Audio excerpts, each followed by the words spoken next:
Mana shu podvalimiz. Assalomu alaykum va rahmatullohi va barakatuh. Bugun 11-chislo 11-iyul 2026-yil. Podvalımızda eni 2.20, uzunluğu 3.35 ekan. Mana shu yerga qo'ziqorin qilsam qancha foyda olalaman? Kim shuni biladi? Agar qandaydir ma'lumot bera oladigan odam bo'lsa, mutaxassis, menga shunga kommentariyaga yozasizlarmi?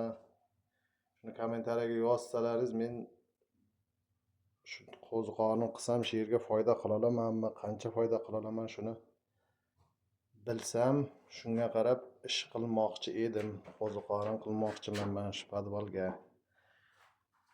2.20 ga 3.35. Hammaga rahmat, sog' bo'lingizlar, salomat bo'lingizlar.